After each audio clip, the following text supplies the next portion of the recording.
ఇక్కడ నుంచి మాట్లాడుతారు. నేను కొడితే ఉత్తగా ఉండదు, నేను ఆల్రెడీ కొట్టినా అని చెప్పేసి నేను అంటాడు. చూద్దాం డీటెయిల్ వార్తలు. గట్టిగా కొట్టడం నాకు అలవాటు, ఇన్నాళ్ళు మౌనంగా ఉన్నా, గంభీరంగా ఉన్నా, అన్నీ గమనిస్తున్నా. గత కొన్నాళ్లుగా ఫామ్ హౌస్గా పరిమితమై సైలెంట్గా ఉన్న మాజీ సీఎం కేసీఆర్ మళ్ళీ ప్రజాక్షేత్రంలోకి అడుగుపెట్టనున్నారు. శుక్రవారం నాడు ఎర్రవెల్లి ఫామ్ హౌస్లో జహీరాబాద్ నియోజకవర్గ బీఆర్ఎస్ కార్యకర్తలు, నాయకులతో కేసీఆర్ సమావేశమయ్యారు. ఈ సమావేశంలో మాజీ మంత్రి హరీష్ రావుతో పాటు కోహిర్, జహీరాబాద్, జరాసంగం, మొగుడాంపల్లి మండలాలకు చెందిన బీఆర్ఎస్ నేతలు, కార్యకర్తలు పాల్గొన్నారు. సరే, వీళ్ళందరూ పాల్గొన్నారు.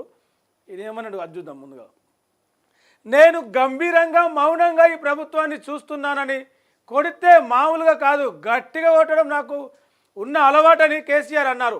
తాను ఎన్నో ప్రభుత్వాలను చూశానని, ఇలాంటి ప్రభుత్వాన్ని మాత్రం చూడలేదన్నారు. ఏడాదిలో ప్రభుత్వంపై వ్యతిరేకత వచ్చిందని, కాంగ్రెస్ వాళ్ళు కనబడితే జనాలు కొట్టేలా ఉన్నారన్నారు. సోషల్ మీడియాలో ఓటింగ్ పెట్టారు. ఇప్పుడే మన ప్రభుత్వం రావాలని ప్రజలు కోరుకుంటున్నారు. రైట్, నన్ను ఓడించినందుకు గుణపాఠం గిదే తగ్గించుకోవాలి సార్. తెలంగాణలో భూముల ధరలు అమాంతం పడిపోతున్నాయని, రాష్ట్రంలో ఎక్కడి ప్రాజెక్టులు అక్కడే పడుకున్నాయన్నారు. సంగమేశ్వరం, బసవేశ్వరం, కాళేశ్వరం ఎండబెడుతున్నారు. సంగమేశ్వరం, బసవేశ్వరం ప్రాజెక్టు టెండర్లను కాంగ్రెస్ ప్రభుత్వం ఎందుకు ఆపింది? భారీ దండయాత్ర చేయాలని చెప్పేసి పిలుపునిచ్చినారంట. కైలాసం ఆటలో పైకి వెళ్ళక పెద్దపాము మింగినట్టు రాష్ట్ర ఆర్థిక పరిస్థితి అయిందన్నారు. కరోనాలో కూడా రైతు బంధు ఇచ్చి రైతుల కోసం మంచి పథకాలను నేను అమలు చేస్తే అంతా గంగలో కలిసిపోయిందన్నారు. గురుకుల హాస్టల్లో తిండి బాగాలేక పిల్లలు అనారోగ్యం బారిన పడుతున్నారన్నారు. బీఆర్ఎస్ రాజకీయాల కోసం పుట్టింది కాదన్నారు. ఇక లాభం లేదు, ప్రత్యక్ష పోరాటాలకు దిగాల్సిందేనన్నారు. మళ్ళీ కరెంటు కోతలు, నీళ్ళ వెతలు చూస్తున్నామన్నారు. రైట్, ఏమన్నారంటే, నేను కొడితే మైండ్ బ్లాక్ అవుద్ది, ఉట్టిగా కొట్టడం నాకు రాదు, చిన్న చిన్న దెబ్బ కొడితే గట్టి దెబ్బనే కొడతా అని చెప్పేసి నా ఫామ్ హౌస్లో ఆయన కలవడానికి వచ్చిన పలు మండలాల కార్యకర్తలతోటి, పార్టీ నాయకులతోటి మాట్లాడుతున్న సమయంలో కేసీఆర్ చేసిన కామెంట్ ఇది. ఎస్, నువ్వు కొడితే గట్టిగానే కొడతావు కావచ్చు సార్.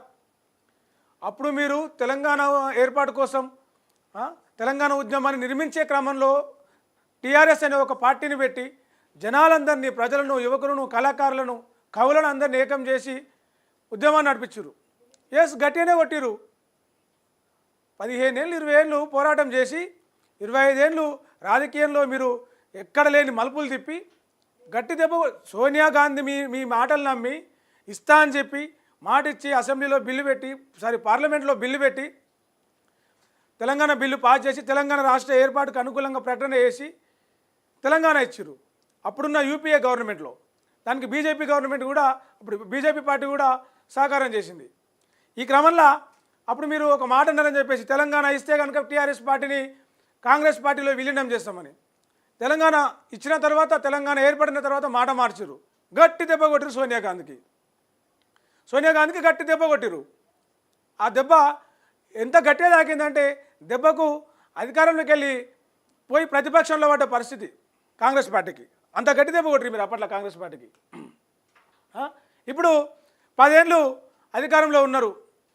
10 ఏళ్ళ అధికారంలో ఉండి ఏం అవినీతులు చేసిర్రో, జనాలకి ఏం మంచి చేసిర్రో, ఏం నీళ్ళ సాలతులు తెచ్చిర్రో, ఏం కరెంట్ ఇచ్చిర్రో అదంతా జనాలకు తెలుసు. మళ్ళీ నేను ప్రత్యేకంగా చెప్పాల్సిన పని లేదు.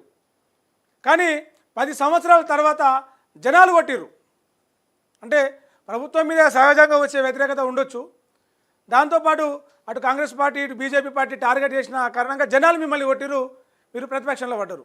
ఇప్పుడు మళ్ళా మీకు ఓట్లు వేయలేదని చెప్పేసి, ఓడగొట్టిరని చెప్పేసి ఇటు జనాలను తిడుతూ ఉన్నారు, అది ప్రభుత్వంలో ఉన్న కాంగ్రెస్ పార్టీని హెచ్చరిస్తూ ఉన్నారు. నేను దెబ్బ కొడితే గట్టిగా కొడతా అని చెప్పేసి. ఇంటి ఫామ్ హౌస్లో ఉండి కాదు కదా మీరు హెచ్చరించేది. ఫామ్ హౌస్లో ఉండి ఫామ్ హౌస్లో రెస్ట్ తీసుకుంటే కాదు కదా మీరు మాట్లాడాల్సింది. అసెంబ్లీకి రండి అని చెప్పేసి ఇటు గవర్నర్ కావచ్చు, అసెంబ్లీ స్పీకర్ కావచ్చు, ముఖ్యమంత్రి, జనాలు కూడా అంటున్నారు, జనాలు కూడా ఎదురు చూస్తున్నారు కేసీఆర్ అసెంబ్లీలోకి వచ్చి మాట్లాడితే బాగుండు అని. తెలంగాణ కోసమే, తెలంగాణ ప్రజల కోసమే మీరు మాట్లాడతారు, తెలంగాణ ప్రజల కోసమే మీరు ఉద్యమాలు చేస్తారు, తెలంగాణ ప్రజల కోసమే, తెలంగాణ కోసం, తెలంగాణ ప్రయోజనాల కోసమే టీఆర్ఎస్ పార్టీ పుట్టింది, టీఆర్ఎస్ పార్టీ పనిచేస్తుంది, రాజకీయాల కోసం కాదు అని చెప్పేసి కామెంట్ చేసినారు కదా. మరి అట్లా కామెంట్ చేసినప్పుడు మీరే అంటున్నారు పథకాలు అమలైతే లేవు, కాంగ్రెస్ పార్టీ మోసం చేసిందని. వాళ్ళు ఇప్పుడు ప్రభుత్వంలో ఉన్నారు, మీరు ప్రతిపక్షంలో ఉన్నారు. అసెంబ్లీలోకి వచ్చి నిలదీయండి. అసెంబ్లీలోకి వచ్చి కాంగ్రెస్ పార్టీ ఏదైతే పథకాలు ఇస్తామన్నదో, ఏదైతే హామీలు చేసిందో అవి అమలు చేసేలా గల్లబట్టి కొట్లాడండి. ఫామ్ హౌస్లో ఉండి ప్రకటనలు చేస్తే, ఫామ్ హౌస్లో ఉండి ప్రజలను తిడితే ఏం లాభం? ఇక్కడ వచ్చి మాట్లాడితే ఆ ఇంపాక్ట్ ఉంటుంది జనాలకు కూడా. ఒకవేళ నిజంగా మీరు దెబ్బ కొడతారు, మీరు గట్టిగా కొడతారు అన్న భయం ఉంటే కాంగ్రెస్ పార్టీ ఆ పథకాలు వాళ్ళు ఇచ్చిన హామీలు అమలు చేస్తారు కదా, వాళ్ళు చెప్పిన పథకాలు చివరి లబ్ధిదారులు మనకు అని చెప్తారు కదా, అది అది జనాల వరకు చేరుతుంది కదా. అట్లా చేరాలంటే మీరు అసెంబ్లీకి వచ్చి మాట్లాడండి ఇదే మాటలు. జనాలు కూడా అబ్బాయి ఏం మాట్లాడినరా అంటారు. మీరు అప్పుడు ఒక పిలుపునియండి, ప్రభుత్వం చేయకపోతే జనాలు కదిలొస్తారు. మాకు ఓట్లు వేయలేదు, మంది మాటలు నమ్మి మారుమానం పోతే మళ్ళొచ్చే వరకు ఇల్లు సంసారం ఆగమైందా? ఆ మాట అనొచ్చునా తెలంగాణ ప్రజలను? అసలు మారుమానం అంటే ఏంది సార్? మీ తెలియని ముచ్చట్నా నేను చెప్పాలనా? మారుమానం అంటే ఏంది? ఒక వివాహిత స్త్రీ పెళ్ళి అయిన తర్వాత భర్తను వదిలేసి మరి ఇంకొక వ్యక్తితో వెళ్ళిపోవడం మారుమానం అంటారు తెలంగాణలో. అంటే తెలంగాణ మారుమానం పోయిందా? ఇప్పుడు రేవంత్ రెడ్డికి మారుమానం పోయిందా? కాంగ్రెస్ పార్టీకి మారుమానం పోయిందా? అంటే ముందుగాల మీరు తెలంగాణ సంబంధించిన తెలంగాణ మిమ్మల్ని వివాహం చేసుకుందా? తెలంగాణ రాష్ట్రంలో మీరు ఒక నాయకుడు, తెలంగాణ రాష్ట్ర ఏర్పాటు కోసం పోరాటం చేసిన నాయకుడు, ఉద్యమం చేసిన నాయకులు మీరు.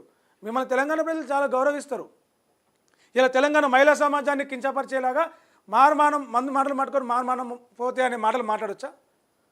మహిళలు కూడా ఓట్లేసారు కదా, మారుమానం ఓడిపోతారు. ఎందుకంటారు ఆ మాట?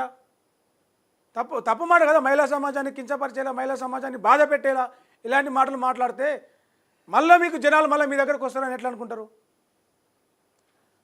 అంటే దూకుడు అంటారా, లేకపోతే ఆ నోటి దురుసు అంటారా? కొంచెం తగ్గించుకుంటేనే మంచిది. ఎందుకంటే ఆల్రెడీ ఇప్పుడు ప్రజలు ఇంటికి పంపించారు. ఆయనతో మొత్తానికే పార్టీని కూడా ఎత్తేసే పరిస్థితి రావచ్చేమో, చెప్పలేం. బండ్లు అవుతాయి, ఓడలు అవుతాయి. ఒకప్పుడు ఏమీ లేని టీఆర్ఎస్ పార్టీ ఉద్యమం తీసుకొచ్చి ఉవ్వెత్తున ఎగిసి రాష్ట్రంలో అధికారంలోకి వచ్చి 10 ఏళ్ళు పరిపాలించింది. అప్పుడు ఎవరు అనుకున్నారా? టీఆర్ఎస్ పార్టీ పెట్టిన కొత్తలో మీరు అనుకోవచ్చేమో. మీరు భవిష్యత్తును ఊహిస్తారు కాబట్టి, ముందు చూపుతూ ఉంటారు కాబట్టి. జనాలకు తెలియదు కదా. జనాలు నమ్ముతారు. జనాలను ఓట్లు వేయలేదని మిమ్మల్ని ఇంటికి పంపించారని ఇలా మోసపోయి గోసపడుతున్నారు. వాళ్ళనే తిడితే మోసపోయి గోసపడుతున్నారని మీరే అంటారు, మీరే వాళ్ళని తిడతారు. బాధలో ఉన్నోడిని తిడతారా? అట్లా అవమానిస్తారా? మారుమానం పోతే గీర్మానం పోతే అని చెప్పేసి నచ్చ చెప్పురి, వాళ్ళకి వివరం చెప్పురి, అర్థం చెప్పురి, చైతన్యం చేయిరి. అంతేగాని మంది మాటలు పట్టుకొని మారుమానం పోతే మళ్ళీ వరకు ఇల్లాగమైంది. ఇల్లాగం కాకుండా ఉండాలంటే మీకు ఉంది కదా బాధ్యత, ఆగం కాకుండా చూసుకునే బాధ్యత. వచ్చే అసెంబ్లీలో ఆగం కాకుండా మాట్లాడుర్రి, నిధులు పక్కదారి పట్టకుండా మాట్లాడుర్రి. What is this sir? అన్ని తెలిసిన అంటారు కదా, అన్ని తెలిసిన పంతులయ్యనే ఏదో దుర్ముహూర్తం పెట్టిండేది అంటారు కదా, అట్లనే ఉంది. మీరు అన్ని తెలిసిన శకునం తెలిసిన బల్లి కుర్తిలో పడ్డట్టు అన్ని విషయాలు తెలుసు. ఏది మాట్లాడితే తెలంగాణలో ఏ పదానికి ఏ అర్థం, భాషలో మీకు పట్టున్నది, తెలంగాణ మీద పట్టున్నది, నీళ్ళ మీద, నిధుల మీద, అన్నిటి మీద మీకు పట్టున్నది. కొన్ని వేల పుస్తకాలు చదివినని మీరు చెప్తారు కదా. ఇట్లాంటి మాటలు, ఇట్లాంటి పదాలు వాడడం, దాని అర్థం ఏందో మీకు తెలియకుండానే వాడిరా, తెలియకుండానే మాట్లాడిరా?